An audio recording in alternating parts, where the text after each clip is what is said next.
Thank you very much, Mike. You're welcome. Good morning, Mr. Mayor. Good morning, Ron. How are you? Good, thanks. How are you? Good, I think. Jim and I are having Tim Hortons coffee with plain croissants. Way. Mm-hmm. I have a Tim Hortons tea with a plain croissant. You've got donuts in the lunchroom, Allison. I have cornflakes. We're going to start the meeting. It's 9 o'clock. Welcome to everyone, committee, and those other people that will be joining us. So I'm going to call disclosure of pecuniary interest or the general nature thereof. Seeing none. Delegations. Please be advised that in accordance with the council's procedure bylaw, no decision will be made today on this. The committee will do one of the following: refer the matter to staff for report, refer the matter to future budget deliberations, or take no action. First up, we have C number 1, Josh Morgan, planning 2401 Telford line, request to divide screen for licensing. Good morning, Josh. If you'd like to come forward. There you go. Morning, everyone. Morning. Sorry, I ran downstairs thinking I was second on the agenda, so. You're right on. I'm dodging the sunlight as it beams into my office here. So,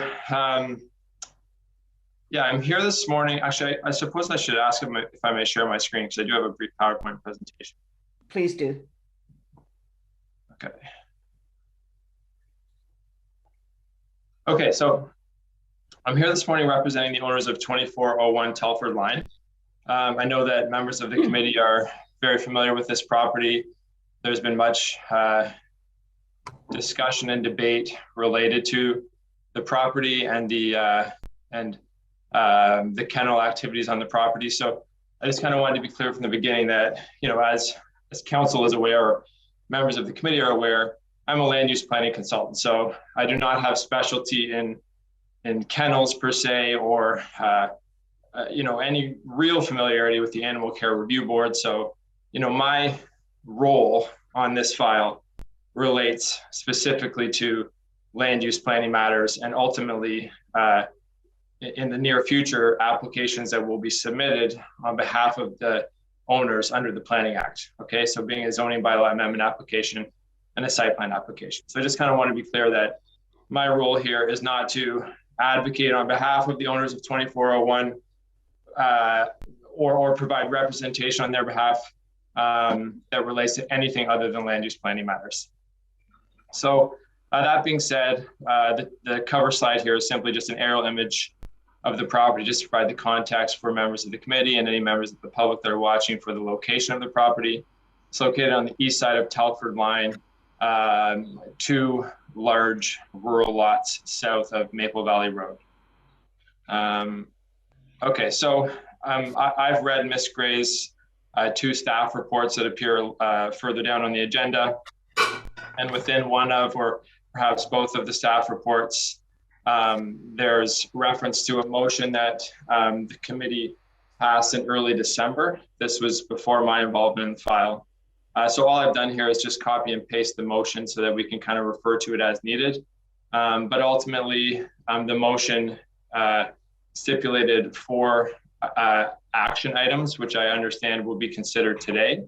One of the action items was that the owner of 2401 Telford line be denied a new kennel license until the required zoning bylaw amendment is completed and approved. The second, that the owner of 2401 Telford line be denied a new kennel license until the required site plan application is completed and approved. Those are the 2 pieces of the puzzle that I'm really here to speak about today. And then the third section of this motion says that the 2022 license, meaning the kennel license, not be issued until 2401 Telford line come into compliance with any and all orders from the Animal Care Review Board. And the final section here states that staff be directed to bring forward an amendment to the canine and kennel bylaw, restricting the number of dogs permitted at a kennel in the township of Severn. So that motion passed in early December really forms the basis for, or part of that motion anyway, forms the basis for why I'm here today. That's the background. So the request. So my request here today is that council agree to proceed with the issuance of a kennel license to 2401 Telford line, while my company, Morgan Planning, prepares, submits, and facilitates the approval of both a zoning bylaw amendment application and a site plan application. Essentially, what we're trying to achieve here is compartmentalizing or splitting the discussion about the kennel license from the Planning Act approvals, because in my opinion, they're not related to one another. And I also, so this second part of my request is not so much land use planning related, and is a request from 2401 Telford line.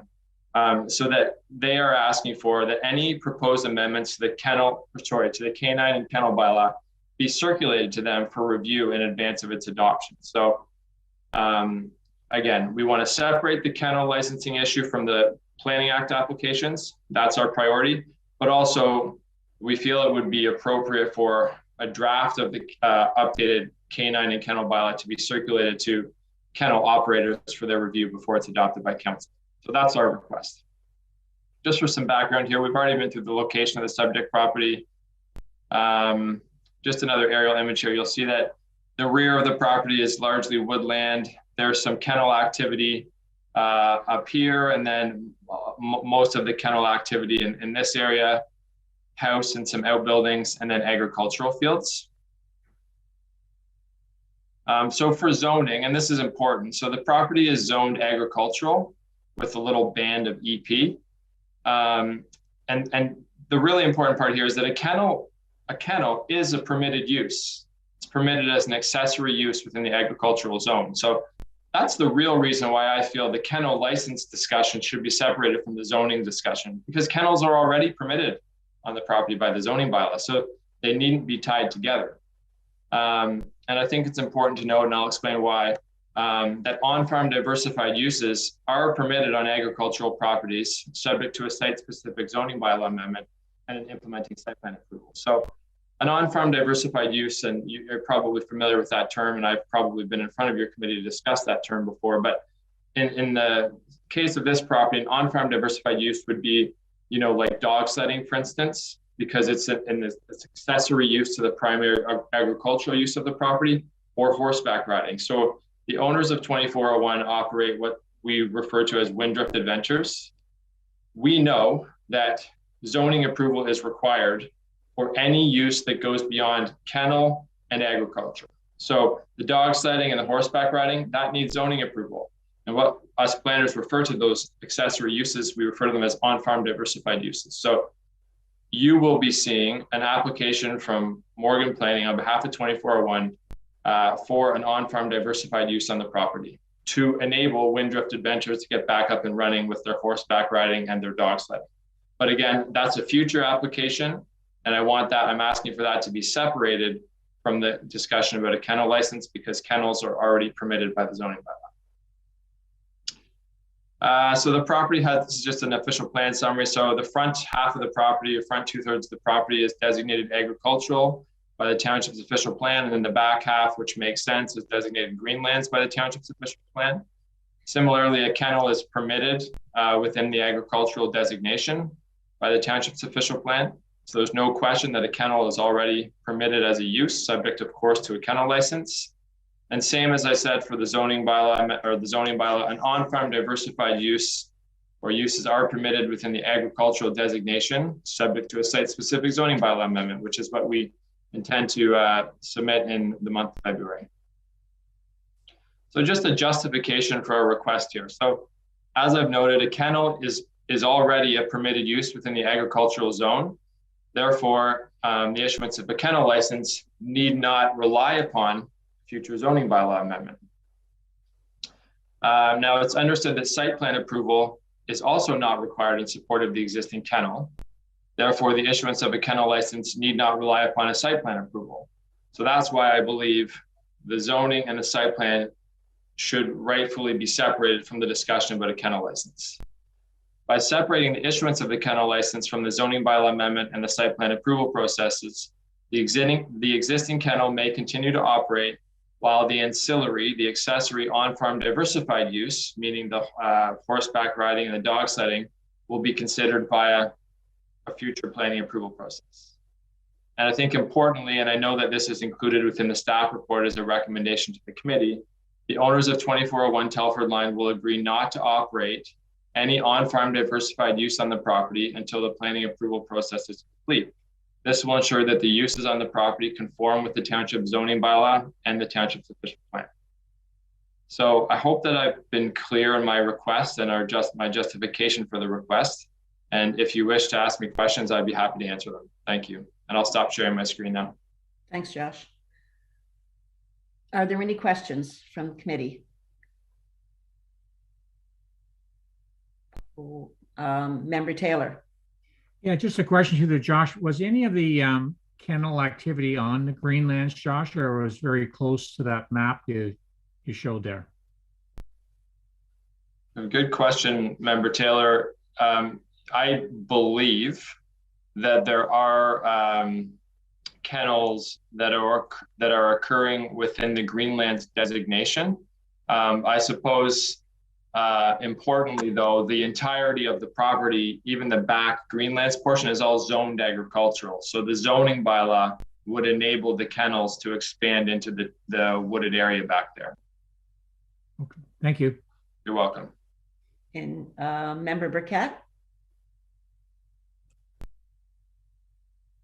You're muted, member. Sorry. Thank you through you, Madam Chair, to Josh. Are the owners concerned about the 50 that we're trying to regulate the kennel size to, or are they wanting to have more animals there? Like when you bring back your report, is that one of the concerns? Because I have no problem with separating the two and having it come back later, but do they have concerns with the amount of dogs that we're trying to limit on the property? I think I can speak to that. So I know that they have concerns with the number of dogs being restricted. I'm certain of that, which is I suppose part of the reason why the second half of our request was to be able to at least see what the new canine kennel bylaw would look like in a draft form. Because I think importantly, and I have spoken with Ms. Gray about this, so I understand, although we haven't read this draft kennel bylaw, I understand that there will be some type of provision in this new bylaw which enables kennel operators to make a request to extend beyond the 50. So that provided some relief to my clients, I know. We just don't know what the criteria would be to exceed beyond the 50. So if there's a process in place whereby they can ask, or someone on their behalf can ask to extend beyond the 50, I think that's reasonable. We just don't know if there's criteria in place to evaluate those requests. So I'm just a bit in the dark on that. So supplementary, Madam Chair, if I may. Yes, go ahead. Are there more than 50 dogs on the premises right now, Mr. Morgan? So I asked that question, it would have been either on Friday or Monday. I can't recall the day. And at that time, there was only 11 dogs on the property. Although they're expecting to receive another 22 dogs within the near future. And I don't know what the status of other dogs are, to be honest. So I know there's 11 there now, or as of Monday, there were 11. They expect, based on their correspondence with the review board, to receive 22 more dogs back in short order. And my read of the decision or the order that was issued by the review board is that they'll continue to get more dogs back once they lengthen the leads and I think improve upon like the insulation. I believe that's, so they have to illustrate that they have done what the board wants them to do, and when they do that, they're going to get their dogs back. That's my understanding. But to answer your question specifically, 11 there now with 22 soon behind. So supplementary, Madam Chair, if I may. So as part of that, Josh, you've opened the door now. As part of your report, if council sees in favor of allowing you to do as you've requested, will there be something in that report stating how they're going to keep those dogs there, what new measures they're going to take, or am I allowed to speak to that? No, just a second. Allison, could you speak to this, please? Thank you, Madam Chair. I'm going to ask that we try and hold some of these questions until we actually get into the reports that are later in the agenda. So right now it's just Mr. Morgan's request, and we will get into those details a bit more when we get later into the agenda. Okay, thank you. Okay. Everybody okay with that? So Allison, do you have a motion for this part of the? I do. So the motion's fairly straightforward. It's just that the delegation from Mr. Josh Morgan regarding 2401 Telford line request to divide zoning from licensing be referred for a staff report. Thank you. We moved by member Cox, seconded by member Betsworth. All in favor? And that would be carried. Thank you. Okay. Thanks everybody. Thanks. So the consent agenda, does anybody want to pull anything from the consent agenda? Member Cox? You're muted. Go ahead. I've already talked to the clerk. Item D 2.4, please. Okay. And through the clerk, I'd like to pull item D 2.2. Okay. Are there any other ones? Okay, so we'll move along then to adopt our regular agenda. Perfect. So the motion will read that the agenda be adopted, including consent items, with the exception of items number D 2.2 and D 2.4. Mover and a seconder. Moved by member Taylor, second by member Stevens. All in favor? That's carried, Allison. Reports from officials for direction. F 1.1 administration report. Thank you. And I'm going to get Mr. Elston to turn his video and microphone. So before we get started, for all of council who probably haven't met Mr. Elston before, Mr. Harold Elston is your new integrity commissioner. He and I have been working on this draft code of conduct for a couple months now. I've known Harold for a bit, and I believe the CIO's worked with Harold before, as have quite a few municipalities in different capacities over the last stretch. We've put together a new code of conduct for council's consideration, as well as an updated council staff relations policy to kind of just reflect where things are now in the code of conduct world versus where they were when council adopted their original one. It's my standard practice to conduct a review of the code of conduct once a council term, just to make sure that it remains current and up to date. And then should council see fit to adopt both, then the next step will be to schedule a training session with council and Harold to go over the new stuff that's in the code of conduct. Then there's new forms that council will be required to submit for any sort of gifts and hospitality pieces that they receive. And just so that there's a full understanding of how any court or legislative changes impacted council as they relate to the code of conduct. So with that, I'm gonna let Harold talk because this is as much his as it is mine. Well, thank you, Madam Clerk, and good morning, Madam Chair, members of council. It's very nice to meet all of you folks, and also thank you very much for having me as your integrity commissioner. It's been a couple of months since my appointment, and I'm very honored to have this position. I think you've got a very up-to-date and effective code of conduct now. And so I'm looking forward to working with everybody. Just by way of background, I'm a lawyer by training, and it'll be in a couple of weeks, I'll have been a lawyer for 34 years. Mostly municipal law in Toronto for a number of years, but we've been in Collingwood. I have my office and home here in Collingwood for a dozen years or so.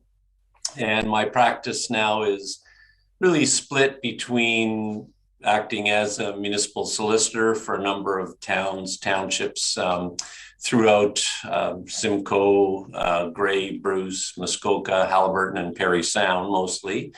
And working as an integrity commissioner for a number of municipalities throughout sort of central Ontario. So I'm familiar with you know, the landscape and the community, and as I say, very much looking forward to working with you folks and being able to give you advice if you're struggling with a conflict of interest question or those kind of things. That's where I feel I can make the biggest contribution to the governance of the township. So thank you very much, and I'm if there's any questions, I'm happy to try and answer anything. Okay, thank you. Alison, do you have anything to add to that? Not so much. Most of it's detailed in the staff report. So the big sections that received updates is now that the code of conduct now extends to local boards and committees. There's a bit of a broader definition of conflict of interest that is a little beyond what's in the Municipal Conflict of Interest Act. We've added some other remedial actions that could be undertaken by council based on a recommendation. There's an expanded section dealing with gifts and hospitality that comes with some forms that council would have to start completing, which is, again, some of those things that we look to cover off in the training that would be done probably in a month or so. And the complaint form and protocol. So the last code of conduct we had didn't actually have a protocol attached to it at all as to how one of these complaints would be handled. And I think that's important for council to see, and it's just as important for the public to know how their complaint would be processed. So, and understanding that there are limitations as to when complaints can be filed around the election and things like that. And then the draft staff council relations policy is just, the idea is just to provide some clarity with respect to who does what, and defining an appropriate complaint protocol should problems arise. So. Okay, so I saw Member Taylor's and then I saw Member Cox. So Member Taylor, go ahead. Yeah, I'm just looking, is there a, I read through all the reports there. Is there a Coles Notes version on what's the big change with conflict of interest? That's the one that I'm interested in. Mr. Elston, you want to talk about that one? Yes, thank you. Through you, Madam Chair. There was a big change going on 3 years ago. As of March 1st, 2019, the province sort of downloaded responsibility for the application of the Municipal Conflict of Interest Act to integrity commissioners. So it's given me and integrity commissioners throughout Ontario the jurisdiction to deal with complaints under the MCIA. And as you know, those conflicts are only pecuniary interest conflicts. So conflicts about some kind of a financial interest that a member may have in something before council. So it's quite a change. In the past, somebody who thought a member of council had a conflict of interest had to go to a judge. And the remedies available to the judge were quite limited. If a judge found that somebody had a conflict of interest, they were required to vacate the member's seat. So pretty draconian. And I think the province thought that maybe it could be handled at the local level, and maybe with not quite so severe sort of sanctions. But the act is still the same. It's a pecuniary interest. You have to be careful if you have a direct or an indirect or a deemed pecuniary interest, which there's no definition of a pecuniary interest. It's just financial. Direct is obviously if you own the land, then you have an interest. Indirect is there's a number of different ways. There's a definition in the Act for an indirect pecuniary interest, and it's things like if you are an officer or director of a private company, if you're a member of a body which isn't defined and is a pretty broad, sort of descriptive, of any kind of group, a Chamber of Commerce, the BIA, the Rotary, Lions Club. And then deemed interests, which are your parents, your spouse, or your children. So that's, it's a bit of it's a funny one to me because it doesn't include your siblings. So your brother, your sister can be developing some land and come before you, and strictly speaking, you don't have a deemed pecuniary interest and you could participate, which has caused problems here in Collingwood, as you may know. So it's sometimes a bit tricky to sort of work through the different interests. There are exceptions, of course, and I always try and bear in mind that the purpose of the act is to sort of acknowledge that people who run for election, who sit as a member of council, are often involved in their community. And the idea is not to sort of stifle that. We want people that are involved and have interests, but you just have to sort of be careful on item by item, really, as things come up on the agenda. So I'm not sure whether that answers your question, Councillor. Apparently it doesn't. Member Taylor. Chair, no, thank you. You cleared that up because I looked at it. It showed grandparents and children, but not brothers or sisters. So that's why I was wondering there. So is the old rule, if you're in doubt, declare a conflict of interest? Is that the safe way to go?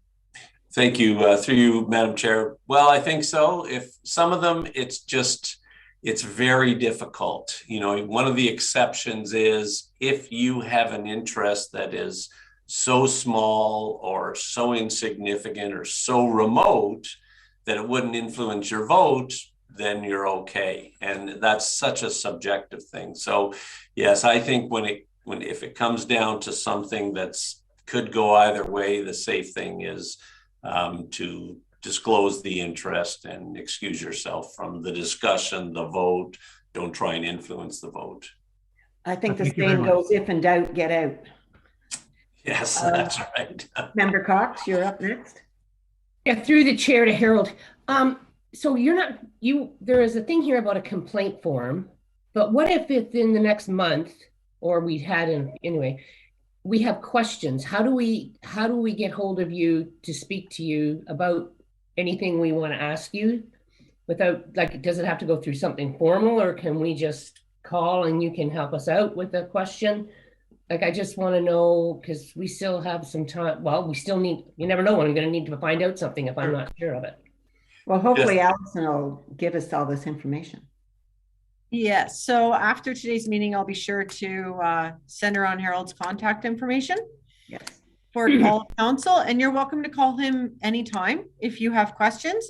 But we also will, because this is a new code of conduct, we will be scheduling some training for staff for council. That will be a closed session workshop, so council can feel free to ask any questions that they have as we go through it in a more slightly relaxed setting. And Harold can give you updates on why things are the way they are now.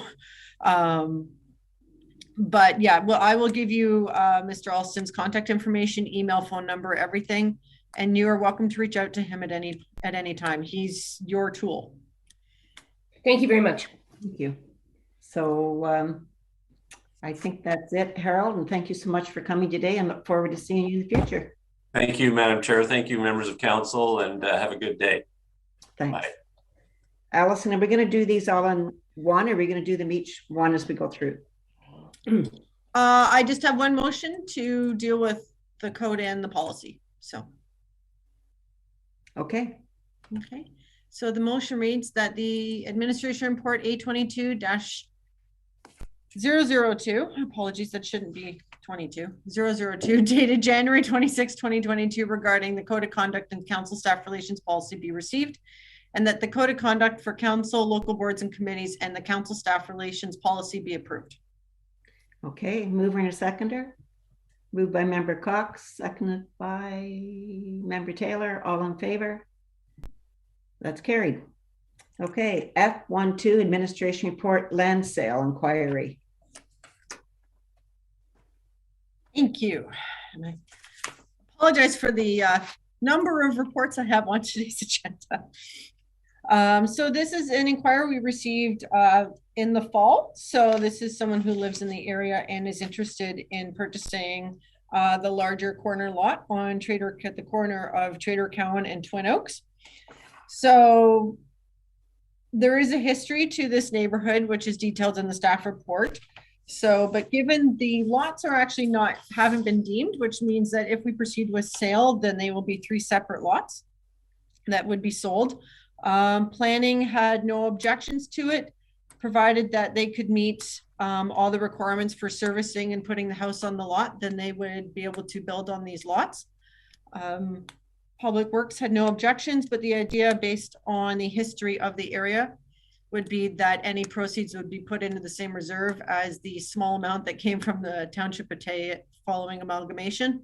And then any future road development in the area would be based on a recommendation from the Transportation Master Plan, which is currently, I believe, underway. So with that, I believe that's it.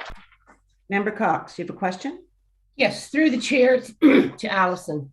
If it's decided that we are going to sell these lots, they will all be advertised so that everyone has a chance to see that they're going to be sold, and they aren't going to be sold as one, like to all one person. Because I would think it would only be fair that everyone knows that they're for sale if we decide to sell them. And we normally do a mail out with our land sale policy to those in the area, advising them the lots are coming for sale. But we don't tend to do that until we know that the inquiry is approved, because why create a fuss if it's not going anywhere? But supplementary, but would it not be a better idea to get find out how much they're worth and then put it out so other people all have options besides just the people in the area? Through you, Madam Chair, I've done that before where I used to list lots for sale on Realtor. And then it was whatever the assessed value, they went for market value or above normally, and sold for the best value we could get for them. It's entirely up to council how we choose to proceed. Well, if we're going to do that, I would prefer to have it wide open so it's transparent and everyone has an opportunity to bid on them. Anyway, that's just my feeling on it. Thank you. Member Burkett was next, and then Member Taylor. Thank you. Through you, Madam Chair. I'm struggling with selling any of these lots based on what's happening with our real estate market and where they're located. I think we just should hang on to them. But I do have a question if Andrea is on the line with us.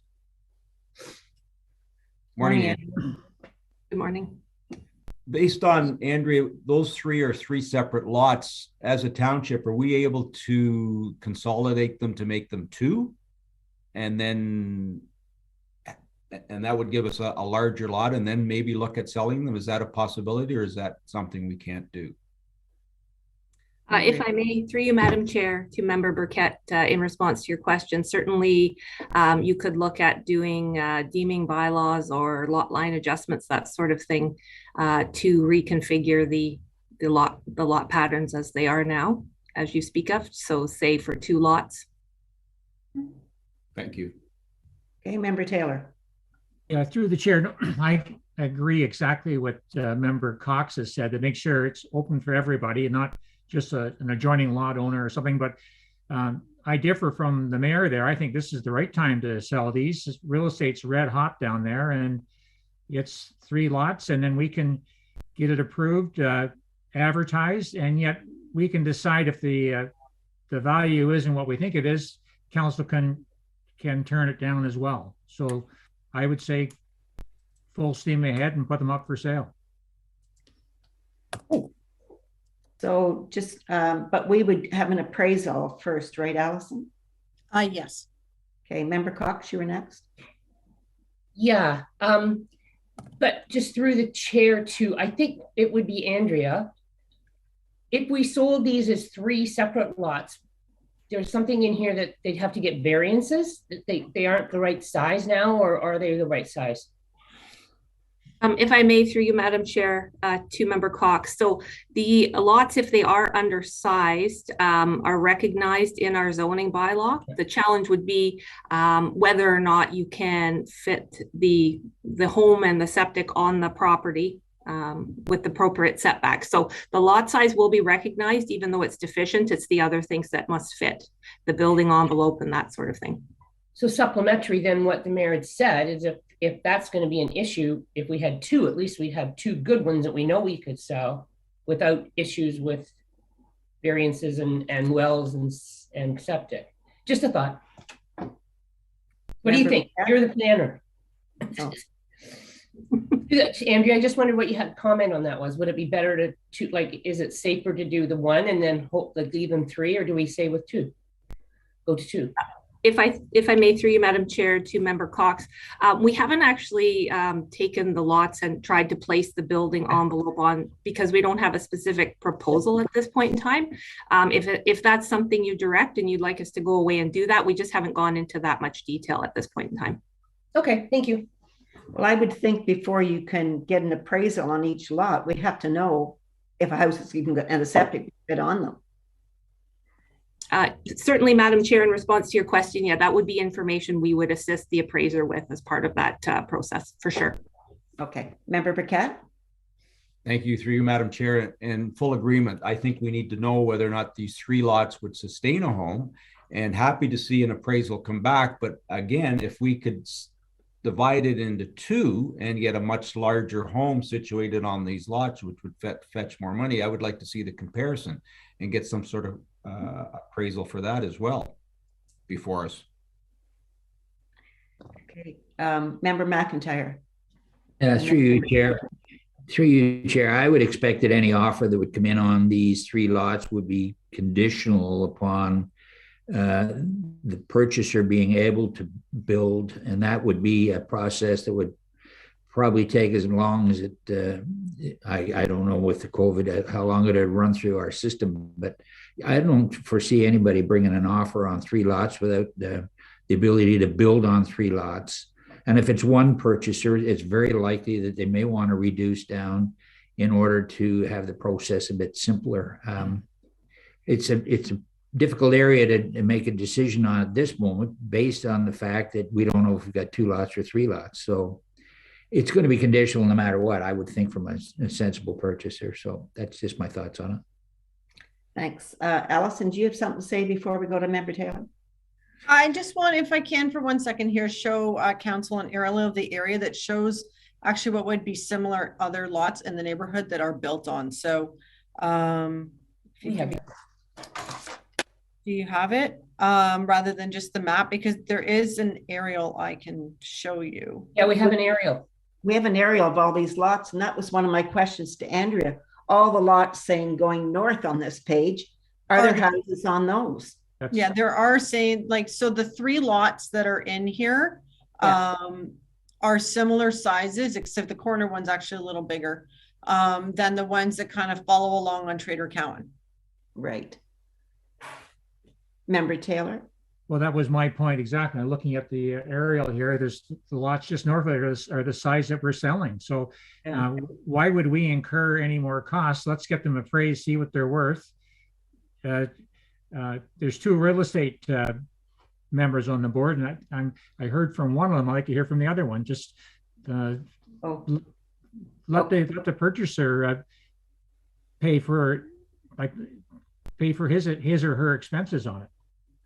So before we go to Member Betsworth, Andrea, I think, had something to say there. Thank you, Madam Chair. And I'm not an appraisal expert, but I'm just wondering if it could be an appraisal that provided you with the 2 options that you've addressed today, the 3 lots versus the 2, and the pros and cons of each, perhaps. Just a suggestion. There was a question go to Member Betsworth. Do you want to answer that, or are you? I would agree with Member Taylor. Why not allow the purchaser to put in his own conditions in there? But I think he should bear the costs of this. The frontage looks similar to the other lots, and I don't anticipate that he wouldn't be able to get 3 building permits for that. We'll stay right out of it and simply put them out there and allow the purchaser to condition his own offer in order to protect himself. But if he wants to proceed with a hot piece of property like this, then I think he needs to bear the appraisal costs. Okay, Member Cox, you had a question or a comment? No, I'm going along there with Member Betsworth. I think we should just go and get them appraised and see what they're worth. And if somebody wants to buy 2 and meld them together, that's their job. Because people tend to want to build huge, horrendous houses now, whereas those other houses are probably all normal like they used to be. So I guess that's the way I would just like to get a price on it. Okay, Allison. So through yourself, Madam Chair, that is a normal process at this point. So before we could, so we would pass the motion to proceed with what are deemed to be the next steps to proceed with the sale of these. So that would be an appraisal. So we know what the market value will be. And then the next steps per land appraisal would be, once we have that appraisal, would be to get organized to get them on the market. So would you like to read that motion then, please? Certainly. My mouse has disappeared. There we go. So the motion reads that Administration Report number A22001 dated January 26, 2022 regarding land sale inquiry 1656 Trader Cowan Road be received, and that staff proceed with the next steps of the sale of lots 57, 58, and 59, Plan 1323 being 1656 Trader Cowan Road. And further, that any proceeds from the sale be placed in the deposit account with the existing Twin Oaks subdivision deposit until a recommendation is received respecting any future road improvements from the transportation master plan. So we're not at the sale stage yet. We're just at the next step stage. We're just looking for an appraisal. Yeah. And then I would come back to council with respect to what the list price would be. Perfect. Can I have a mover and a seconder for that, please? Moved by member Betsworth, second by member Taylor. All in favor? And that's carried. Okay, thank you. We'll go on to F13, Administration Report, Reed Kennel Restrictions. And Madam Chair, maybe if I can beg a 5-second bio break just to run, and I'll be literally as fast as I can. Well, we'll give you 5 minutes. The next two reports are going to tie to each other, and I just want to make sure we don't stop that conversation. Okay, let's come back in 5 minutes, okay, folks? Thank you. Okay.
Okay, we're just waiting for Ron and then we'll get going again.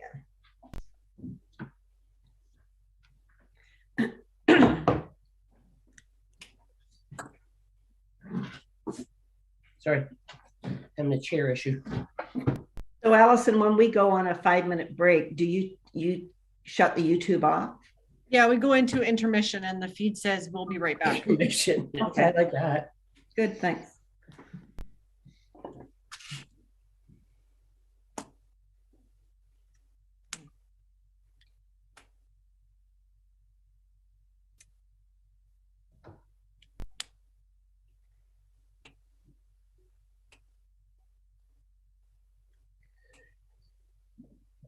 Here we go. I think we have everyone.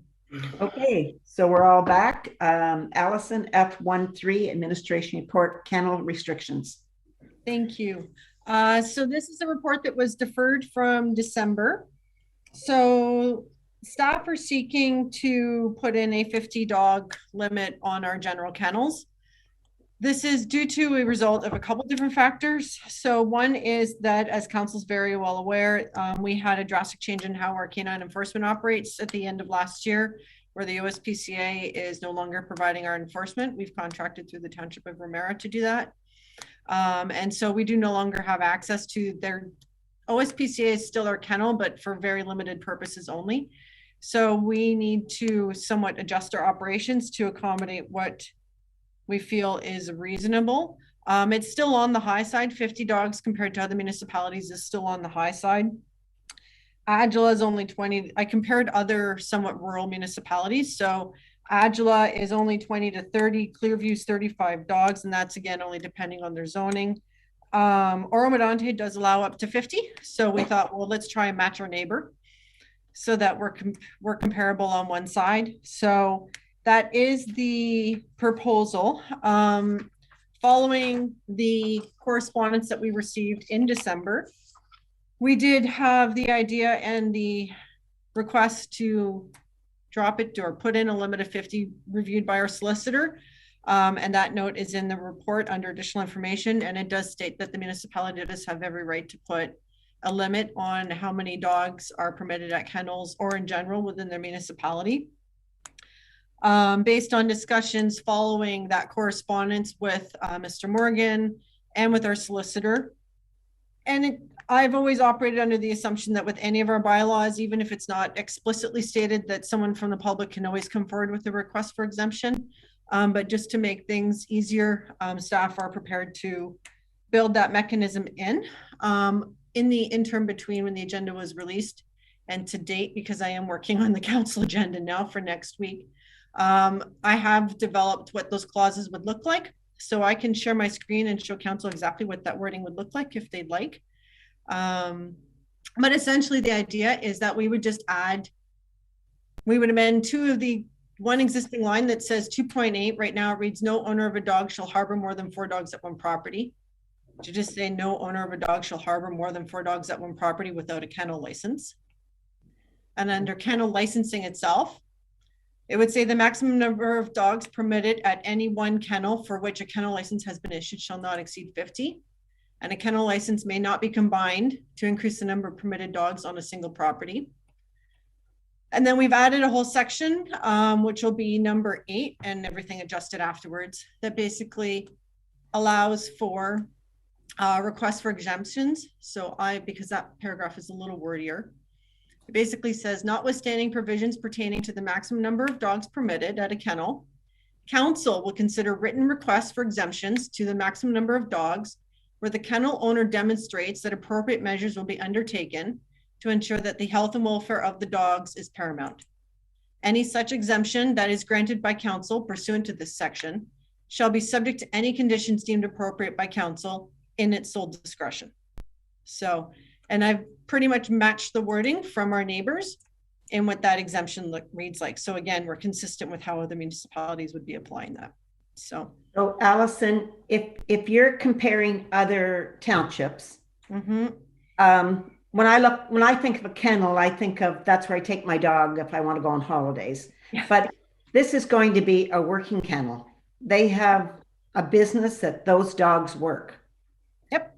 So when you were comparing other townships, are you comparing, snugly at home and you leave your dog there, or are you considering that as a working kennel? I also reached out to and I can't, bear with me, I can't remember the proper title right now. But it's the association that deals with sled dogs in Ontario. Okay. So, and I asked them, I said, what would you think is a reasonable thing? And they couldn't respond to me with anything consistent because it depends on what the use is. So if it was a competition-based kennel where they have like some sled dogs and they still use some of those sled dogs for sled dog races, they said it could be 20 to 30. And then someone else from their own association said it could be anyone from 40 to 30 to 150. So the association themselves seems to really be dependent on what's the use. So if it's just that they're kenneling the dogs to take them off site to go work somewhere, that's one thing. If they're doing them for races, that's a different thing, which might be arguably what their on-farm diversified use is, right? They're doing the sled dog rides on their property, as well as taking them off-site to like a Raleigh Lodge and such like that. So even the sled dog association that I contacted was a bit mixed because it depends on what the use of the dogs is. Okay, thank you. Member Cox, you had a question? Yeah, through the chair to Allison, when you say that we could extend the number and make it bigger, does someone have to go out and then check and make sure that that kennel can have these dogs and they're being looked after properly? Because I wouldn't want to be the person that sat there and had somebody come in, and I'm not saying about anybody right now, but in the future that comes in and says, well, I need this. And we go, okay, you can have this many dogs, but we have no idea if they're, like, is that something that Cody goes out and does? So the way staff somewhat envision the exemption piece working is that the bylaw would get amended to put it in place. A request for in writing could be received. And bear in mind, we have a couple other kennels that are sitting around 35 dogs right now. So we could receive a request from another kennel as well. Yeah. And then we would review those and say, here, council is the request. Here's staff would recommend maybe instead of once a year visit, which comes with the annual kennel license, that we go quarterly. Some might be unannounced. So we get, instead of a more prepared view, that we bring a veterinarian with us if there's any concerns. And staff have no issues working with the veterinarian that might be with the kennel. So like, I know some local kennels work with Dr. Joel Rumney, who actually operates out of Tay Township, just off Rumney Road there, because he does small, large farm vets and everything. Great vet.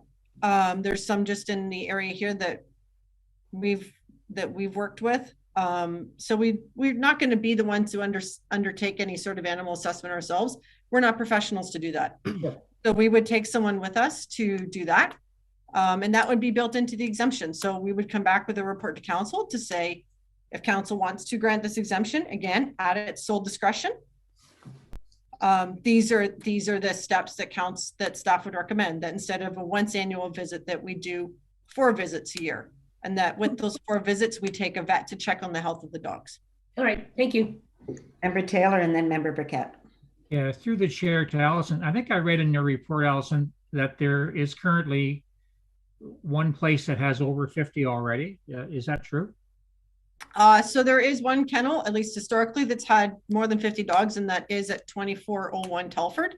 So I do expect that they would be coming forward with an exemption. We have 2 other kennels, one just down the road near the township office, just further down out, that is getting near to be about 35. And each year they kind of up it a little bit. So without a limit, I do expect that they will be getting near that limit in the next handful of years as well. I mean, in some respects, it's for a good reason. It means their businesses are growing, but we have to make sure that, unfortunately, bylaw is built on planning for the worst events. So what happens if we have to step in, and what is even remotely reasonable for us to try and mitigate and manage? So.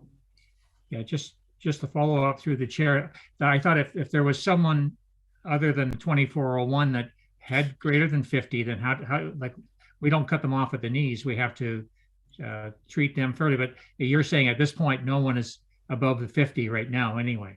Exactly, right. So, and right now, because the next report's kind of tied to it, 2401 currently does not have 50 dogs, So right now, I believe Mr. Morgan said they have 11 on the premises. They're expecting to get 22 back shortly.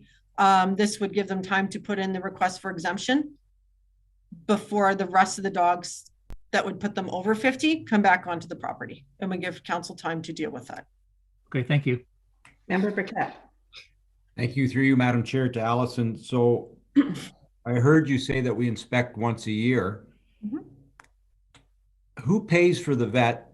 Yeah. And we're using Romera, bylaw officer, to come out and look at the dogs, but I think I would like to see it happen quarterly on some of the larger kennels, just so that we know that they are doing what they say they're doing. But I'm curious who pays for the veterinarian to come along.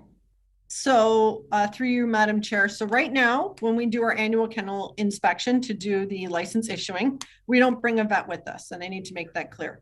This would be something that would be put in a request for an exemption as a condition of that exemption. And I would suggest that if council is willing to grant that exemption, that yes, there'd be 4 visits a year, and that yes, the vet have to come for those 4 visits, and the vet be paid for by the owner of the kennel. Perfect. Okay, so And that's really the extent of what staff would probably recommend back to council. I'm not really in favor of taking a vet 4 times with me. Like, you can go and you're going to know yourself, is this good or bad? Yep. And then request a vet to come back with you.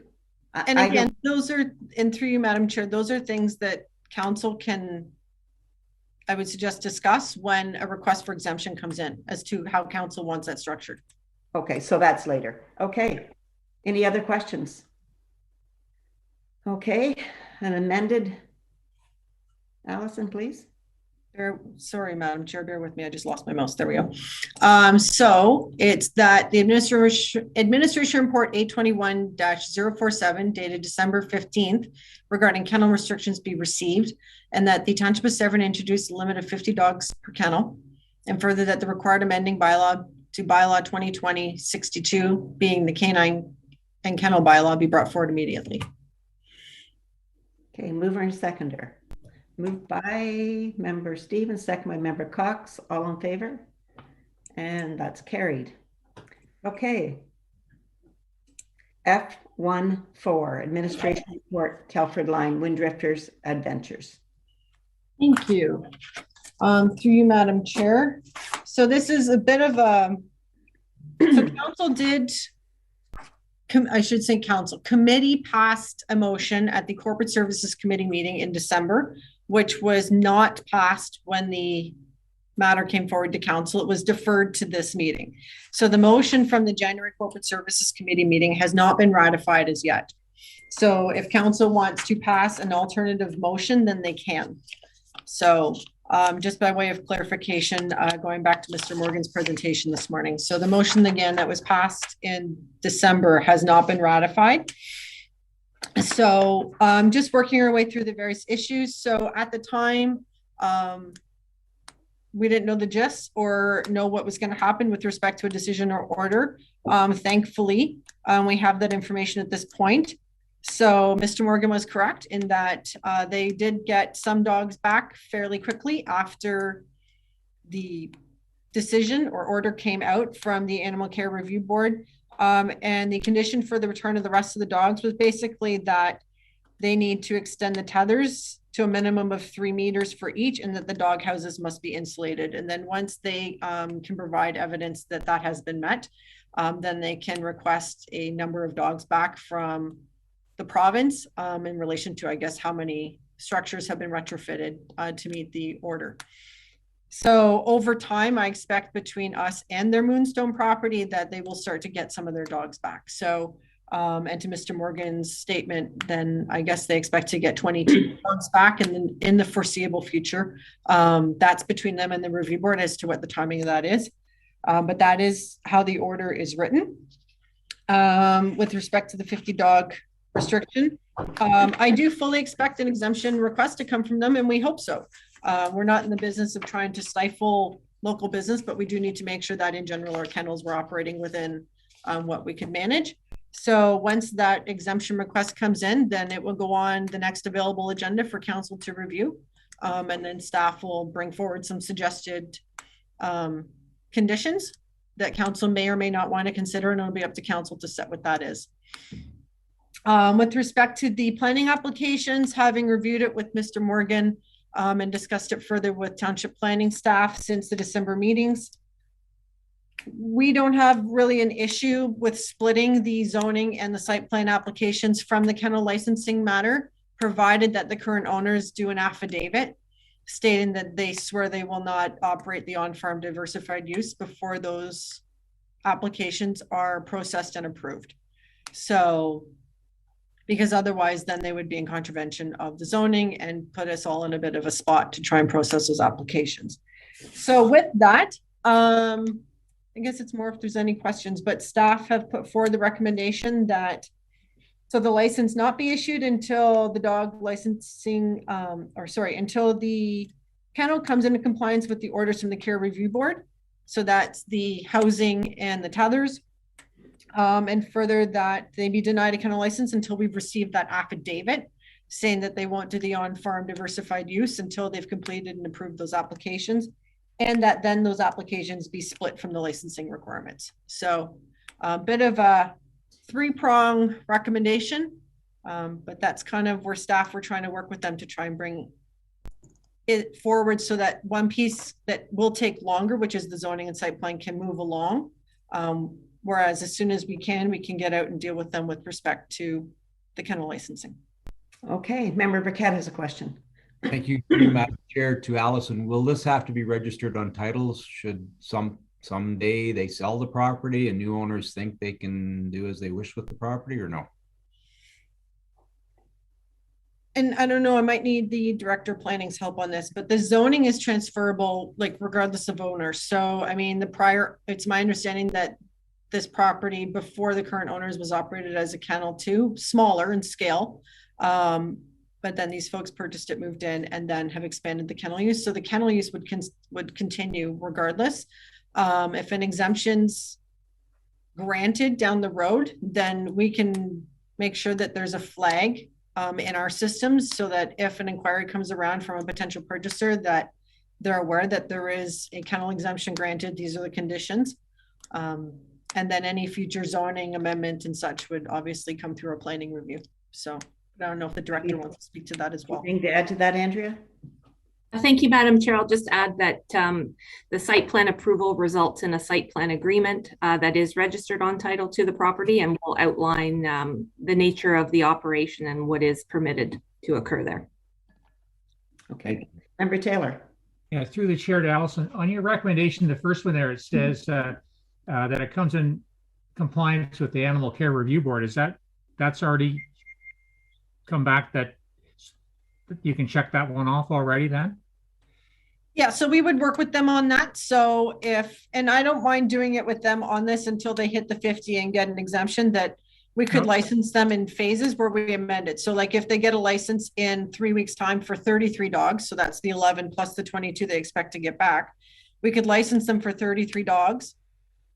And then when they come back, because then those 33 would meet the review board requirements for tether and housing. And then as they get like the next 10, then we just update their license to reflect the next 10. It's going to be a little more legwork on staff side, but I feel that might be a good way to go forward. At least then we know that what we're licensing has met those review board requirements. Thank you. Any further questions? Okay, Allison, would you like to read that motion, please? Sure. The motion reads that administration report number A2203 dated January 26, 2022 regarding 2401 Telford line, Winterford Ventures be received, and further that a 2022 license not be issued to 2401 Telford line until they come into compliance with the orders from the Animal Care Review Board, as well as the township's dog and kennel licensing bylaw, and further that 2401 Telford line be denied a new kennel license until an affidavit is received confirming that the other on-site property uses, being dog sledding and horseback riding, are discontinued until the required zoning bylaw amendment and site plan control applications are approved.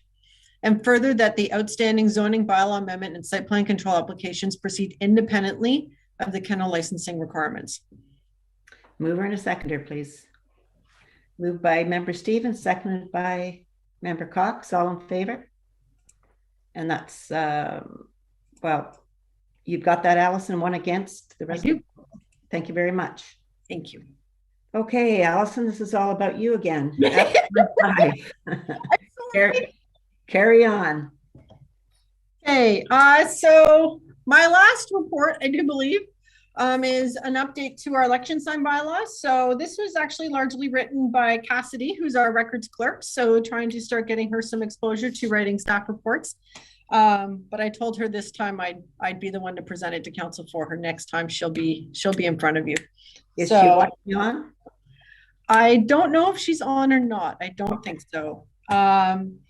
But she did a lot of good work with respect to this. So I'll just run through it. So staff are looking to lengthen the period that signs can be up. So this would bring us in line with some of our neighbors, because one of the things that I historically have heard across multiple municipalities is, well, why can Midland put their signs up if we can't yet? Or why does Ennisville get to put theirs up if we can't yet? So the idea being is that we also have some consistency, so that when their signs go up, ours go up, and etc. Also, so that candidates can get the most mileage out of that expense that they're putting out. We do have long weekends.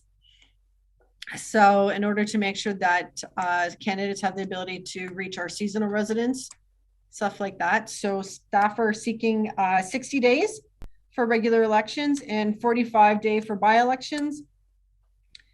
Declining balance for election sign deposits. So right now we've always apparently collected an election sign deposit, but basically the way it's operated is that if you take down your signs after the election, you get your deposit back.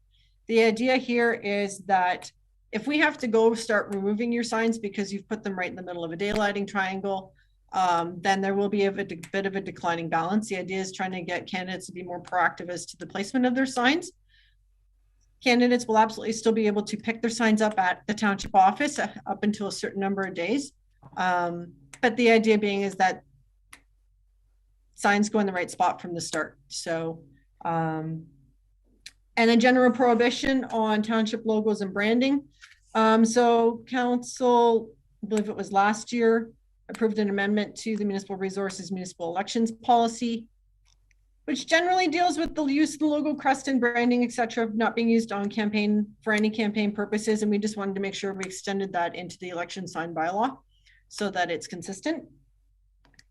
And then the prohibition of the display of election signs on any trailers, mobile devices within 150 feet of a voting station. So where this one comes into effect is when you see the magnetized signs on the side of vehicles in particular.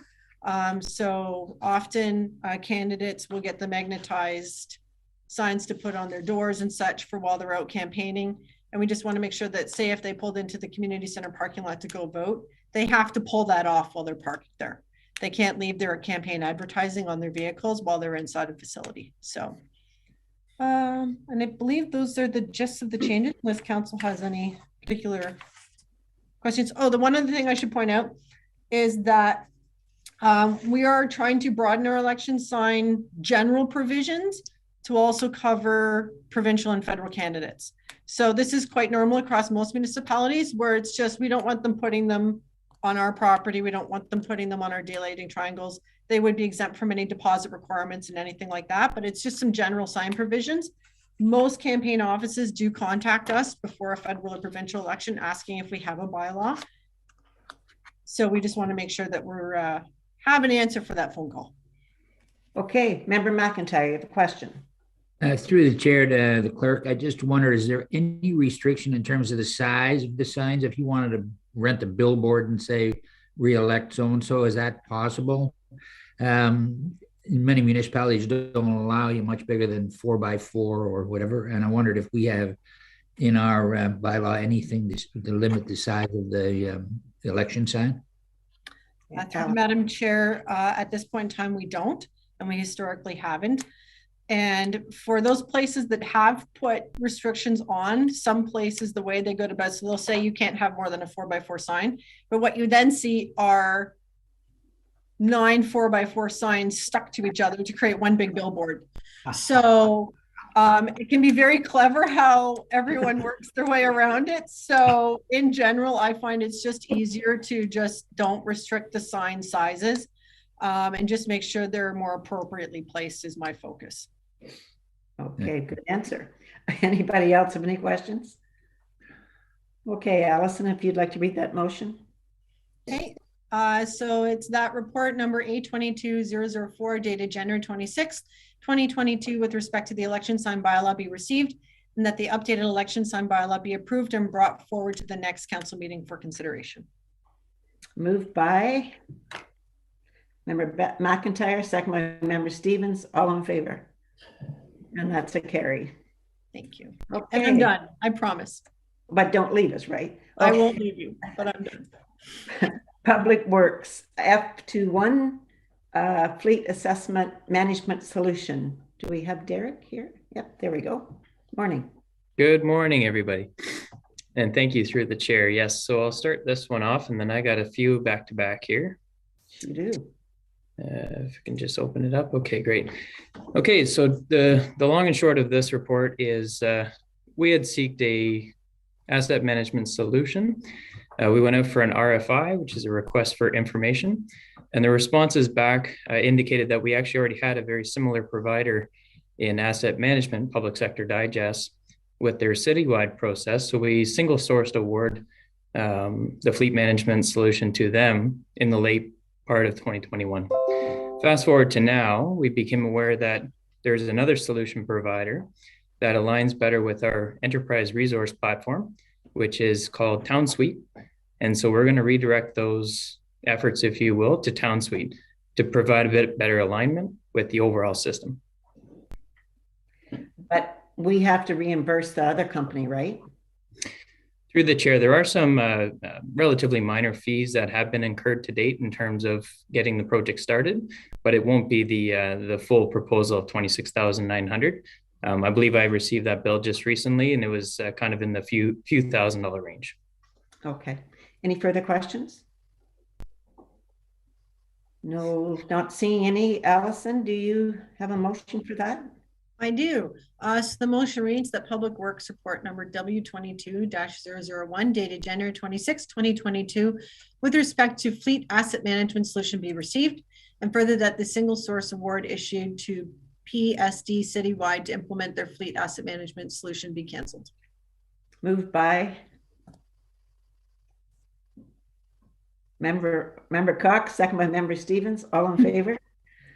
That is carried. Thank you. So on to the next, F22, Public Works Report, Consolidated Linear Infrastructure Environmental. Derek. Thank you very much. And yes, through the chair. So this is, I wasn't sure how much council and committee were aware of the requirement to move from individual environmental compliance approvals with the Ministry of Environment to a consolidated linear where appropriate. So that would be your sanitary and stormwater systems. I was actually part of the sort of initial project with the ministry's pilot program at the City of Barrie way back when. And so when this came at the door for Severn, I knew quite well the procedure to work towards a consolidated ECA. Through the report here, we describe what they are, what the benefits are to having a consolidated linear infrastructure ECA. And lastly is we're seeking that you designate myself just to be the representative on behalf of the owner, the Township of Severn, to apply for the consolidation. Okay, glad to know you're already up on that. So any questions? Looks like Member Burkett. Through you, Madam Chair, to Derek, thank you for taking the position, but with your overextended workload now, how are you going to be able to do this? Like, are there many meetings a year that you need to attend, or is it something you're comfortable with? Through the chair, of course, we use our team, our larger team. I'm just the representative to apply for this. There's not a lot of meetings. It's just an application. It's no different than applying for, let's say, a new stormwater management pond, for a developer or things like that. It's just a process that will ease both the burden of the municipality and the burden of management on the behalf of the Ministry of Environment. Thank you, Derek. Good. Any further questions? Okay, Allison, could you read this motion, please? Certainly. So the motion reads that Public Works Report number W22-003 dated January 26, 2022 with respect to consolidated linear infrastructure environmental compliance approval be received, And further, that council authorize the Director of Public Works to represent the township as the owner's authorized representative for the purpose of any application, including any future renewal, extension, or amendment application to the Ministry of the Environment, Conservation and Parks for a consolidated linear infrastructure environmental compliance approval for the township's municipal sewage collection system and township stormwater management system. Thank you. Moved by Member Taylor, seconded by Member Betzworth. All in favor? And that's carried. Thanks, Derek. On to the next. F23, Public Works. Yes, thank you through the chair. So this report is actually a win for us. We've had some successful land negotiations with the property owners surrounding the 20 West Street and 10 Rhinebridge Street properties at the West Street extension. You'll see the two values in there agreed upon by both parties, and we have an authorized and executed agreement of purchase and sale. As a condition of the purchase and sale, we do seek and are required to seek council approval of the final agreement before registering the properties and doing the transfer. And so that's the purpose of this report, is to provide better background, the results of the negotiations, and move this to a bylaw for consideration, which will be at the next available council meeting. Member Cox. Yeah, through the chair to Derek. Your final paragraph, the financial consideration, how on are we on that number? Yeah, through the chair, it's still a project estimate, right? So the prices that are reported for both 10 and 20 West Street are firm. So those are firm figures. That actually consumes the portion of the budget that's called land acquisition in our 2022 capital budget. The remaining $1.5 million is still a project estimate. We'll know better when we get into tendering that work. We do know that there is some ongoing price increases, specifically with heavy construction in the civil industry. So we'll report more on those findings as the project proceeds. And supplemental through the chair to Derek. Do we have any idea of a timeline on this? Yeah. So through the chair, the property acquisition phase was significant. This has been an ongoing somewhat delay, if you will, in the project. Now that we have secured property, there's very little stopping us from completing the designs and working towards a construction tender for the summer. I still do think that effectively removing the existing bridge and completing the project will still be another 2 years away, because the construction itself is about a 6-month event. So you're saying then that the road itself won't go in behind their houses until next year? Probably next year, realistically. Okay. Yeah, I've had people ask, so I just like to be able to tell them. Okay, and then after that's all settled and said and done, then the bridge part comes in. Yeah, and the bridge itself, if you remember Alternative 6, which is the environmental assessment alternative we are proceeding with, did have a strong recommendation to continue a pedestrian pathway across the river from existing Rhinebridge Street to River Street. And so that bridge itself may just be repurposed as a pedestrian bridge for a certain period of time. But that will kind of all pend a loading review and kind of a de-escalation of the loads that are imposed on it now. Yeah, that's what I was wondering, because I thought, if we could revamp that bridge instead of buying a new one, it would be much, if there's something we could do to it to keep it as a pedestrian for a while. So that's another, because it could be quite a cost to take that out and put another one in. Yeah, our estimate is approximately 100,000 just for the basic removal. Yeah. And then there would be a replacement, which is a much smaller bridge, but a pedestrian type bridge. But we can live with adjusting it for a while, right? Quite possibly, yes. Okay, thank you. Member Burkett. Thank you through you, Madam Chair. Just wanted to say thank you, Derek. I know that you spent a lot of time and hours with you and your team acquiring the property. Exciting. Thank you very much. Thank you. Member Taylor. Yeah, through the chair to Derek. So that 100,000 for the bridge. So does that 100,000, further to what Member Cox was saying, does that involve replacing the bridge and then putting a new one in? No, through the chair. So assets are categorized by their construction, their maintenance, and their decommission. So this is actually just the decommissioning of the existing bridge structure. That is the Bailey Bridge frame and abutments and that sort of thing. That's our target estimate just for decommissioning. Now, as we move to repurposing, we may repurpose it as a pedestrian bridge, but that also it's at its end of life. That the structure is a steel structure near its end of life. So we do an evaluation on what is fiscally responsible for repurposing versus just simply removing and replacing with a pedestrian type bridge. Member Taylor. Yeah, further questions. So I thought not only is the load issue with the bridge, but it's also the clearance of the water below it that Certainly. We want to get that bridge out of there just to prevent one bridge from being a log jam. So, so you're saying in this 1.5 million, the pedestrian bridge is not included in that price? That's effectively, these are project estimates. The 1.5 million is a construction estimate prepared by our consultant for creating, and I think it's 300 or 400 meters of roadway at the rear of the property to provide the removal of the existing bridge. It does not necessarily add, any new features on Rhinebird Street or pedestrian crossover. Yeah. So just as a follow up, if there's a danger of that bridge blocking the river, so that's one of the reasons why we're doing it. For sure. Thank you. And that would be my concern, Derek. That's my question is, I don't want to see that bridge stay there. We know it's one of the lowest bridges and we know it's the first ice jam. And the winter we've got right now with the ice thickness we've got in the Cowater River and the snow, we're really going to see this spring, unless something breaks here real soon, that we could be in trouble. And I don't want to see that bridge stay and cause ice jams and flood cold water, because I don't think you've historically been here to see a flood in cold water. So I'm really concerned about it. But anyway, okay, any further questions? Allison, please.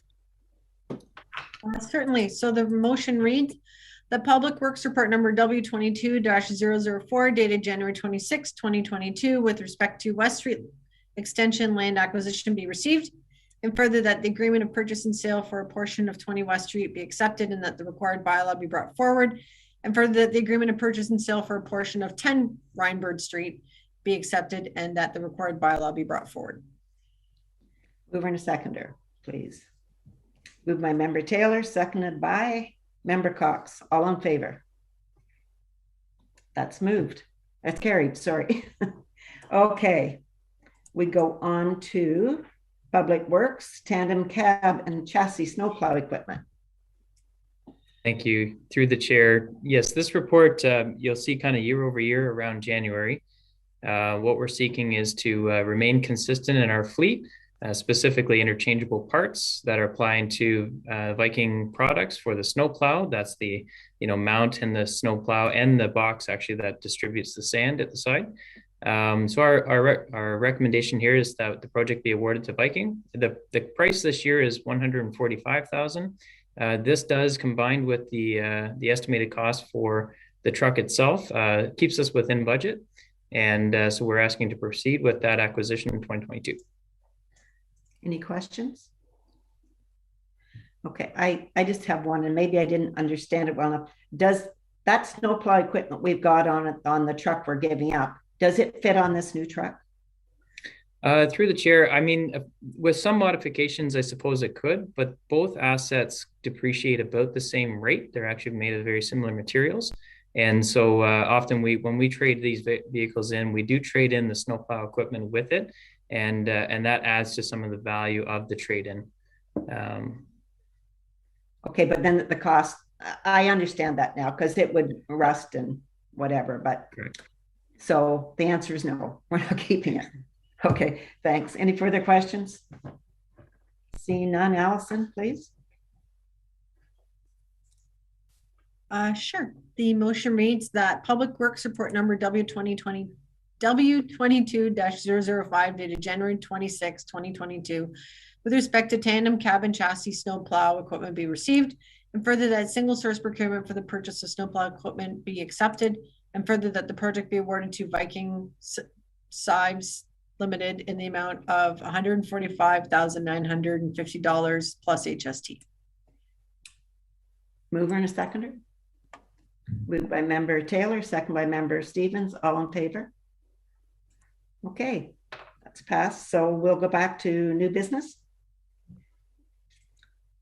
Yeah, so we're at D 2.2. So I've asked Allison to put this, or I forwarded my request to her. So resolution for the town of Bradford West Gwillimbury remotion against Quebec's Bill 21. I know at the county that they look at new citizens and we support them through the county, as we did when they asked for a community center, and we supported them in print only, not monetarily. I would support Bradford West Gwillimbury on this, on their motion, not monetarily, but in writing. And I would ask anybody else that would support me on this. I think Allison has a motion if there's no questions. Yep. So the motion is that the Council of the Township of Severn declares its opposition to Bill 21 and supports its efforts to see this discriminatory law overturned, and that a letter of support be sent. I'd like to move that motion, please, if I can, Allison. Sure. Okay, and I need a seconder, please. Member Cox, all in favor? And that's carried. Thank you. So then we'll go on to D24, Judith. Member Cox, sorry. Yep. So this went in, and I hope everybody saw it, because there was two parts in this AMO update that I feel are important for Severn. The first one was the joint and several liability.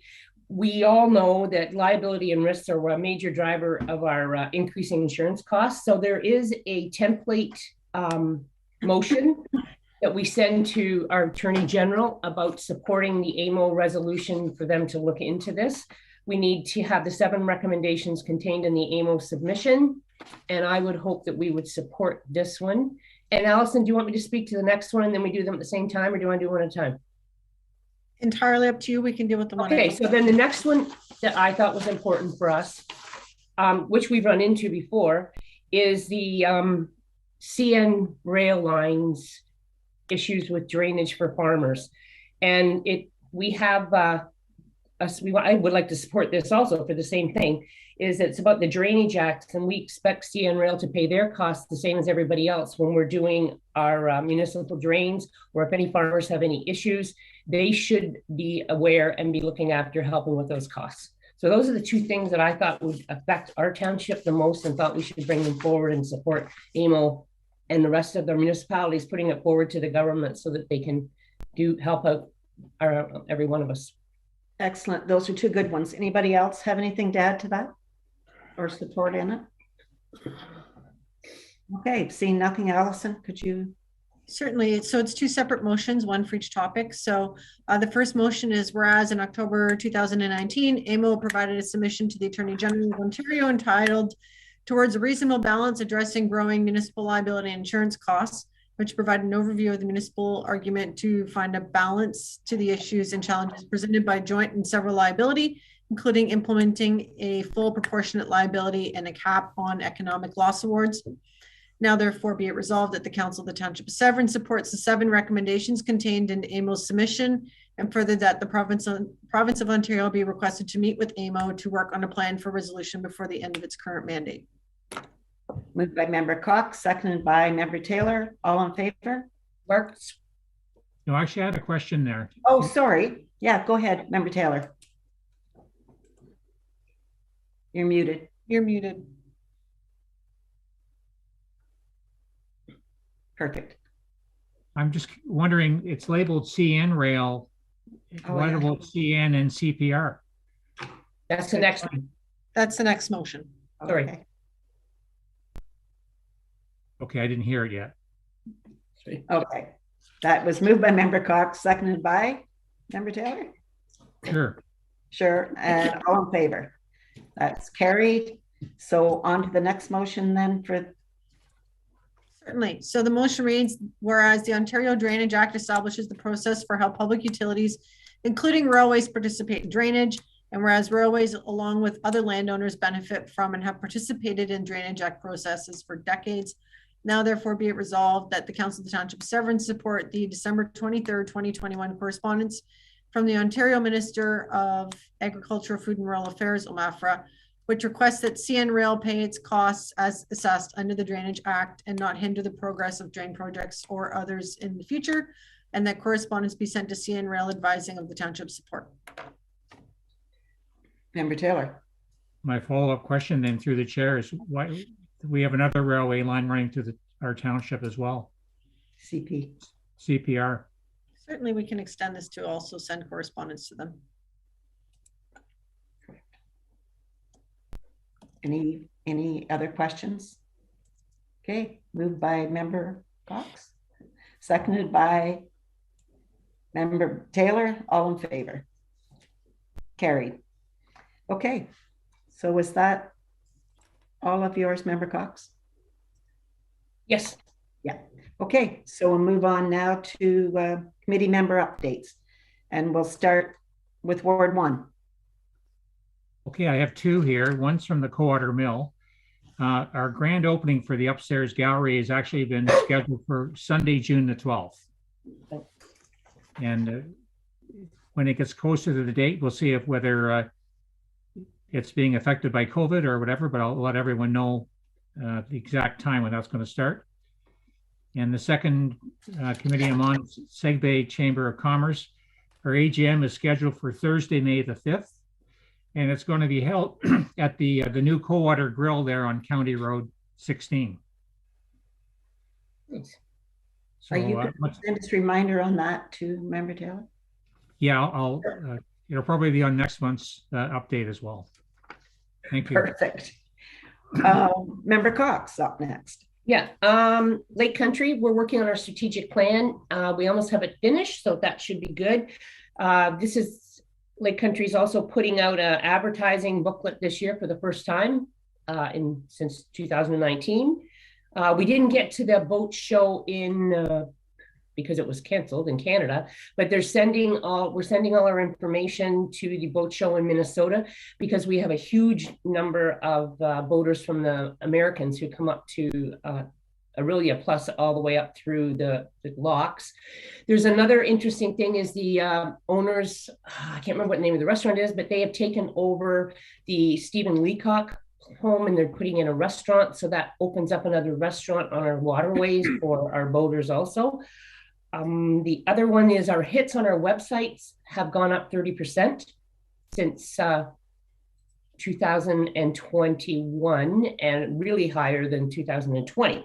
So people are, and our largest numbers are from Barrie, GTA, and our own Simcoe County area, and actually extends, we have quite a few from London. So their whole idea this year is the staycation destinations. And when I hear of that, I try to think that Cowater can get involved with our BIA. And Chris at the Lake Country has said, yes, that would be wonderful because they have places for people to stay. And once they can get them here, they are looking for day trips. So we let them know exactly what's going on in our township, either in Washego or in Cowater or anywhere else, like the Port Severn.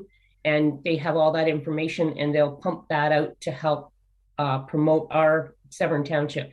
They also brought in a company that went and stayed at Baby Wildwood, and then it went into Washego, and then it went into Aurelia, and they did a report, and the report that they made is being given to the businesses that they saw in Washego and that they stayed at in Baby Wildwood. And once I get it, Chris said he would give it to me and I would let Mr. McIntyre also know about it. The chamber, we have Rachel Ness, who's a lawyer of Ness Lawyers in Aurelia. She's our new chair. We're planning events for 2022, our Business Achievement Awards and AGM. We're hoping for April the 7th, and it will be at the casino because it's got lots of room and it's big and it's got better acoustics. So that should be nice. The other meeting at the BIA, we're just moving along. I had an events meeting. We had some really good business people come out and give some really good ideas so we can make some plans and have everything in order so we can get our information out on what's going on in Coldwater and when, so that Lake Country and the Chamber can all put that forward. I'm going to apply for a grant from Simcoe County for the VIA to do a strategic plan.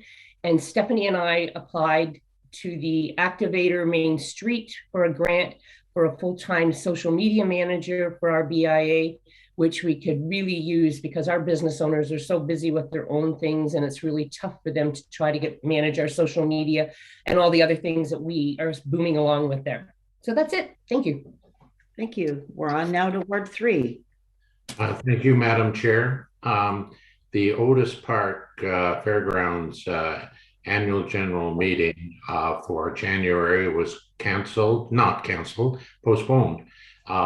due to the virus, where we can't put on our dinner and have the kind of group that we want to. I'll keep you posted on that as to when that's going to be rescheduled as soon as we know what the Ontario government is doing. Secondly, we had conducted and I attended a physicians recruitment and retention committee meeting on January the 20th. And just for information, we had 2 good reviews for our long-awaited filling of a psychiatrist for Aurelia. Looking at this group here, that doctor is probably going to be very needed in the future. But anyways, sorry, I digress. But it looks like both one man and one woman. And interesting comment from a candidate from Boston who came in and was here for 2 days and was interviewed. And he said, Aurelia reminds me of Mayberry. For those that are old enough to remember Mayberry, he said it's a unique small town, and I find it very, very appealing. But anyways, that I think we're going to have in the next month or so an announcement to make on a psychiatrist, which is that opening. There's hardly a township that doesn't have an opening for a psychiatrist because they're far and few between. Secondly, or thirdly, I should say, this isn't a matter of a report, but it's a request. I have waited. I don't know about the rest of the committee, but I've waited for many, many months for an updated fire manual plan to be updated and returned to me. And I don't have one yet in my personal possession.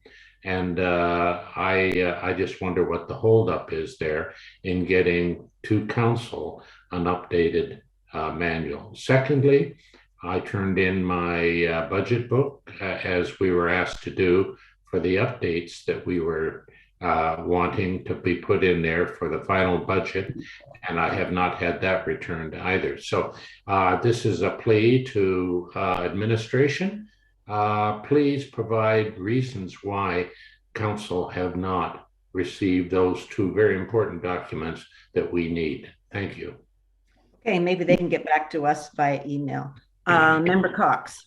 Yeah, through the chair to John. At my chamber meeting yesterday, Marcia Sumac was there, and I made a comment that she was saying how there's a lot of people don't think there's enough doctors, but there are in Aurelia, and told people how to get them.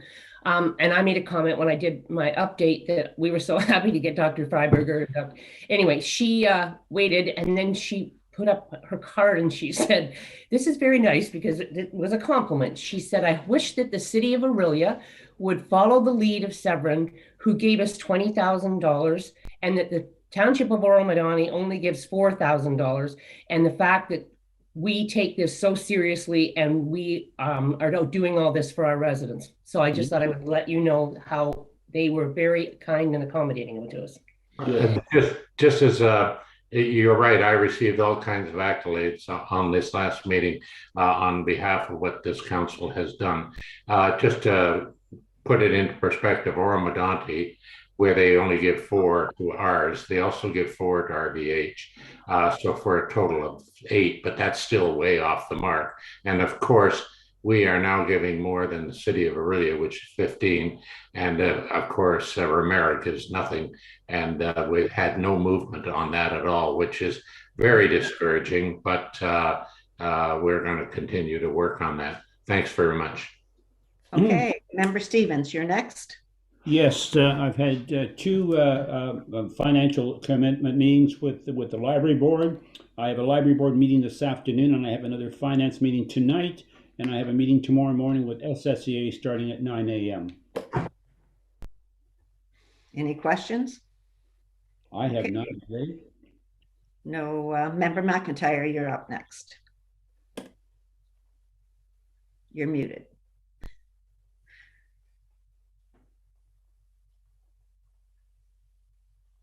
You're muted, Jim. He knows. Oh. Jim, just hold down your space bar and have at it. How's that? That's super. Now, I was looking forward to getting on there real quick without that mute thing, and here I am, a mess. But anyway, I have 2 things to report. We have attempting to form a committee to beautify Washego, and in that group, we'd like to have the art club with Karen Hudson. Judith is a volunteer to hop in on this one to give me, who's unfamiliar with how to make it go.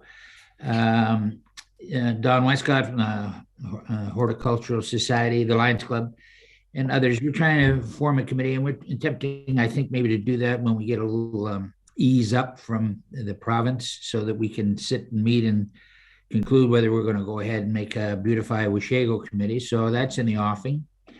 And my other question is, and I probably should have spoken to Pat about this, but yeah, we don't have any posted hours at the arena, our little outdoor arena at the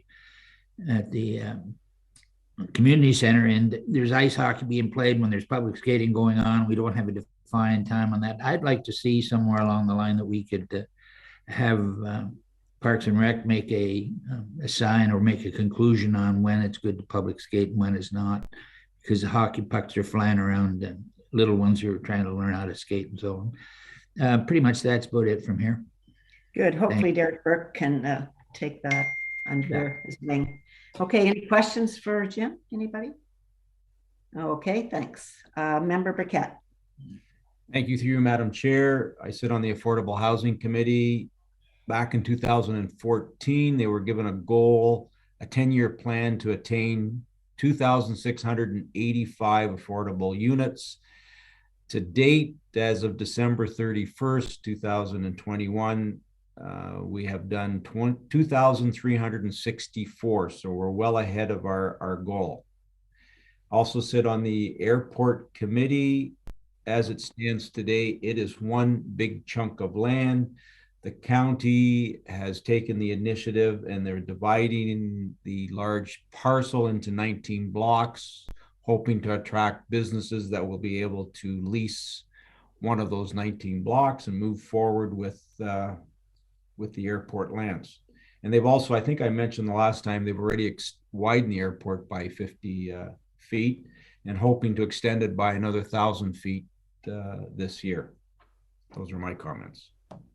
Okay, thank you. So at the county, like I know everybody gets the updates of the county councillor meetings, but we've had an MCR meeting and it was long and tedious and everybody was tired of it, and we'll just keep having them. I guess it's, I understand it's coming up on the next meeting too through Andrea. So we'll get more on that. And then the natural heritage just stays to be Andrea's dealing with that too. I sit on regional review, so we haven't had a meeting since our last one in the 2021, but we'll be working through the council on the fire one. So that'll be coming to the council at some point. The library board, both meetings were canceled because they're both Mondays. We had storms on both those Mondays, so we'll wait till February. The BIA, each committee is working on their own committee ideas going forward for 2022, and we are looking forward to a good year there. Just an update on that vaccine bus we had come to Coldwater. They booked solid 261 people were vaccinated that day, but 244 of them was actually their booster shot. So I'm working still with the pharmacists and to see if we need to have another one come in April.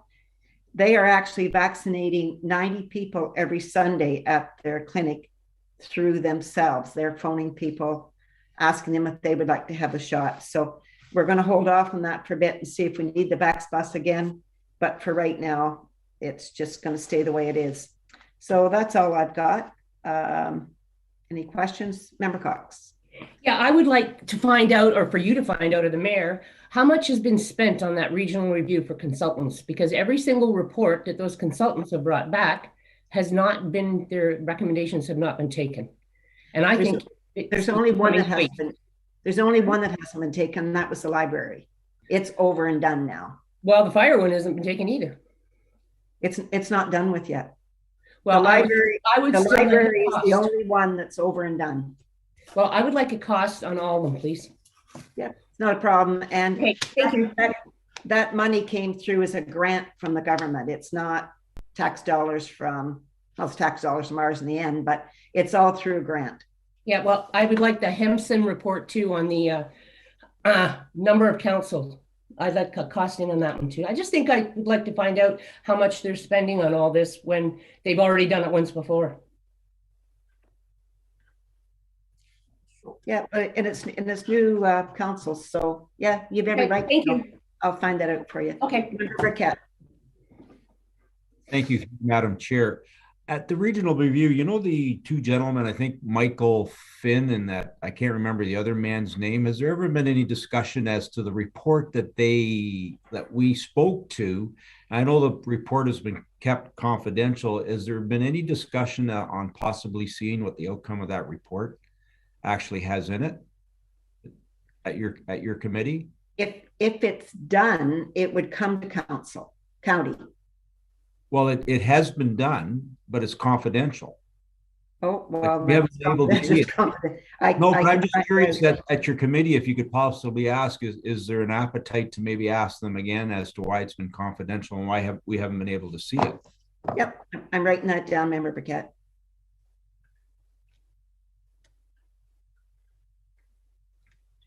Okay, and which report was that?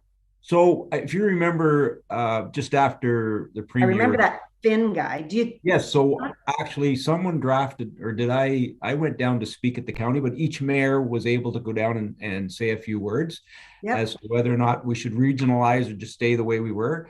So the two gentlemen were. Those from the very start. I think it was. That's Nelson. Right. Michael Finn was the one guy, and I can't remember the other gentleman's name, but they did a report. No. I don't know where the report went. It went to the government. Well, but it went to the government. We never got it back, ever. I'm just curious if we get asked to see it, if there's some way that we could see what the outcome was, what their conclusion was based on what we spoke to. We have asked, and they said it was confidential. We can't have it. Okay. Thank you. I remember that very first one. I don't know. I think Andrew Plunkett and I went to that. I went to it also. I spoke at it as well. Okay. I think he came and interviewed all of us. But I spoke down at the county. That's where I spoke, and there was never a report. I think Madam CAO has something to say. So, just 1 second. Member, CAO. Thank you. Yeah, the report Mayor Brickett is talking about was the impetus for all of these studies that the county is doing. It was province-wide. It wasn't a county specific, right? Michael Fenn, and I can't remember his partner either. I can see what he looks like. Yeah. And all the mayors and the CAOs, I remember specifically, I was at Georgian Bay, and you got like 15 minutes to tell them how you could solve the world's problems. And I was at Georgian Bay then. We all went with thoughtful thoughtful things, and then they wrote a report, and then the government chose not to release it. So, but that was, at the time, we thought that there was going to be some sort of forced regionalization, and whatever was in that report, that didn't happen. And instead they said, you know, you guys look after your own business, and that's what started all these county reviews. So that report is confidential, and it's been asked all over the province, and no one has seen it. And I know the regional review, they keep saying the government told us to do this. No, the government did not tell you. They said, look into all these areas, and if you can find a cost savings, then change it. They didn't say you're going to change all this. And it's the same as when we went to we did the library review, and there was two gentlemen there, and they said, we had just finished budget. So we had our budget binders with us. And he said, you're going to save $3 million. And the deputy mayor from Bradford West said, it's only costing $3 million. I got my budget right here in front of me. So how can you save $3 million when we're only charging $3 million? But they suggested making one board, a member from each township, and they would all go to the county and sit and talk about library board, which it didn't make any sense. We voted to stay with there were 3 options. We voted to stay with as is and cherry pick a couple of good things from the other 2 options. But that's the only one that's been finalized. It's over and done with. The rest of them are still, we're trying to get meetings and we can't seem to decide on a date. So, but I will get the costings for them, Member Cox. Thank you. Okay. There's no other questions. We'll go on to Chief Administrating Officer updates. Thank you. Just wanted to let council know that we are working hard, Derek and Pat and their team, to get the arena open on Monday. It's been a bit of a challenge because although the province has announced we're allowed to play at 50% capacity, they haven't actually put out any regulations to say exactly what that means. So we're planning based on some old plans, and it may have to be adapted a little bit. I think the hockey groups have been very patient because the OMHA has said they're waiting for the provincial rules too. So nobody really knows exactly what they look like, except they're supposed to happen on Monday, which has been a bit of a challenge. So and I see it all over. My curling club's trying to figure out when they're going back, but we don't know what the rules are. And the arenas are going back, but we don't know exactly what the rules are. So we're planning and guessing what we think it looks like, but it may be adjusted. And the clock is ticking. It's Wednesday today. I checked while council was talking this morning, and they still haven't posted them. So I'm not sure what they're going to look like, but we are excited to get back for sure. Well, I'm glad the OMHA are standing behind us, and then we don't have to take it all. Mm-hmm.